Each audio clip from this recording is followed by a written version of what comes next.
Gimana sih cara menentukan genre sebuah novel yang akan kita tulis? Well, aku bakalan bahas di kesempatan kali ini.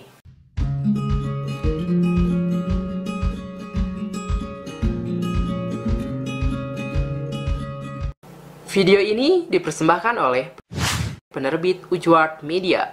Mari bergaya dengan karya. Selamat datang di channel Menjadi Penulis. Channel ini adalah channel yang akan berhubungan dengan kepenulisan, tentang teknik menulis, tentang event, tentang perbukuan, dan hal-hal lainnya. So, sesuai judul, kali ini kita akan membahas tentang gimana sih cara memilih genre novel yang akan kita tulis. Pastikan kamu sudah subscribe, like, share, dan komen, dan juga nyalakan notifikasinya supaya ketika aku update, kamu bisa langsung nonton. So, tanpa lama-lama, kita mulai aja langsung ya. Sebenarnya nggak ada pembahasan khusus atau teori khusus banget yang kayak genre itu harus dipilih berdasarkan ini, nggak ada gitu. Cuman ini kayak inisiatif aku aja buat bikin bagi kalian yang mungkin sering bingung kayak ini genrenya apa ya, aku buatnya genre apa ya gitu loh. Nah, aku bakalan bahas kali ini gitu loh. Sebenarnya genre ini adalah lanjutan dari tema tadi di part 1 dimana aku membahas tentang setelah kita memilih tema ini, nah kita coba tentukan genre-nya gitu loh. Hal ini bertujuan langsung juga dengan tujuan novel kita ke depannya gitu loh. Apakah novelnya misalkan untuk diangkat lagi ke media lain, atau apakah novelnya untuk konsumsi pribadi. Nah, genre berperan penting juga dalam proses itu semua. Ada 3 hal yang bisa kamu pilih ketika ingin menentukan genre. Yang pertama tentu saja genrenya sesuai dengan minat kita gitu loh. Jadi kadang-kadang kan tiap penulis beda-beda ya. Ada yang suka romance, ada yang suka thriller, ada yang suka horror, ada yang suka misteri. Maka kamu pilih dulu nih sesuai dengan minat kita gitu. Kalau misalkan kita berminat di thriller, ya udah angkat aja tema tersebut ke dalam dengan genre thriller gitu loh.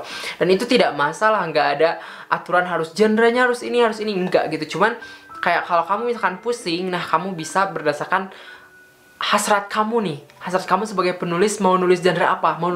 Mau kemana nih tulisan ini gitu. Apakah mau ke romance, apakah mau ke komedi, apakah mau gimana gitu loh. Yang kedua, kamu bisa menentukan genre berdasarkan personal branding yang akan kamu bangun. Yaps, ketika yang pertama berhubungan dengan minat kita, yang kedua adalah berdasarkan tujuan kita yang lain. Kayak misalkan, gue mau bangun personal branding gue sebagai penulis horor. Ya secara otomatis kamu harus membuat novel dengan genre horor gitu loh. Dan itu memang work buat kamu yang ingin mulai merintis kepenulisan gitu. Misalkan namanya Ujwar nih, yaitu penulis horor misalkan kayak gitu. Nah, itu kan untuk personal branding, untuk pengenalan brand kita gitu, untuk pengenalan seorang penulis ini tulisannya genre apa gitu. Tentu saja ketika kita sudah semakin dikenal dengan genre tertentu, maka akan banyak orang atau pihak-pihak tertentu yang juga bisa mendekati kita secara gampang gitu. Oh, si ini nih spesialis horor gitu. Mungkin ada PH production house gitu ya yang ingin membuat sebuah film dari novel kamu dengan genre horor gitu, menghubungi kamu, atau misalkan ingin membuat semacam sesuatu yang beda gitu dari cerita kamu, bisa jadi gitu gara-gara kamu menerapkan sebuah genre itu untuk kepentingan personal branding kamu. Nah, secara otomatis ketika kamu misalkan menerapkan genre ini untuk kepentingan personal branding kamu di naskah-naskah berikutnya, ya biasakan untuk terus menggunakan genre itu gitu loh. Dan ini juga sangat work buat kamu yang ingin memasarkan karyanya, karena kadang-kadang kan tiap genre itu memiliki pasar masing-masing juga. Kayak misalkan romance, belum tentu yang suka romance suka horor gitu, dan sebaliknya gitu. Makanya ketika semakin khusus kamu, maka akan semakin gampang kamu dikenal gitu loh. Salah satunya dari genre ini gitu. Yang ketiga, mungkin di antara kamu ada yang, aduh udah aku mah sukanya genre horor, genre romance, thriller, misteri, banyak gitu, terus gimana? Nah, bisa jadi kamu menulis novel dengan multi genre gitu. Jadi nggak hanya satu genre yang kamu tulis. Contoh, aku sering banget nih mengkombinasikan antara thriller sama horor. Aku juga sering mengkombinasikan antara romance dan komedi.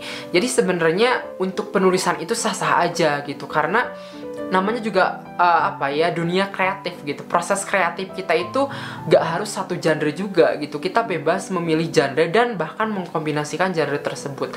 Aku pernah nulis dramanya ada, romance-nya ada gitu. Drama di sini lebih ke drama keluarga ya. Terus bahkan komedinya juga ada gitu. Dan itu sah-sah aja gitu. Kamu pun ketika kamu minat di berbagai genre, apa salahnya mencoba untuk menulis multi genre tersebut gitu, lebih dari satu genre lah, entah 2 genre, entah 3 genre, pokoknya hal tersebut akan memberikan juga kebaruan. Oh, ini resep nih gitu, ini aku suka nih gitu, soalnya romesnya ada, komedinya ada, bahkan ada menegangkannya misalkan, seperti itu.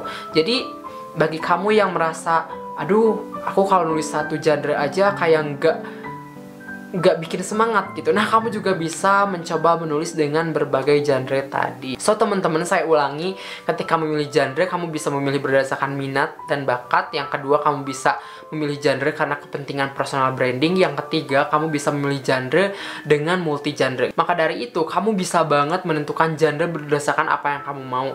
Oke, karena aku kepentingannya buat ini, aku mau genre ini gitu.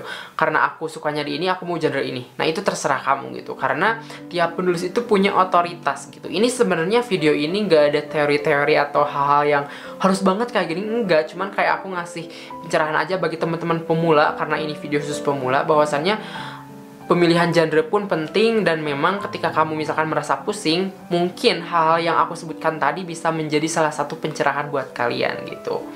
So, itu saja video buat kali ini. Terima kasih yang udah nonton dari awal sampai akhir. Jangan lupa di subscribe seperti biasa. Dan bagi kamu yang misalkan baru muncul di video ini, jangan lupa dinyalakan juga notifikasinya, karena aku bakalan update seminggu 2 kali, yaitu hari Rabu dan hari Sabtu. So, thank you so much for watching, dan sampai jumpa di video selanjutnya. Bye.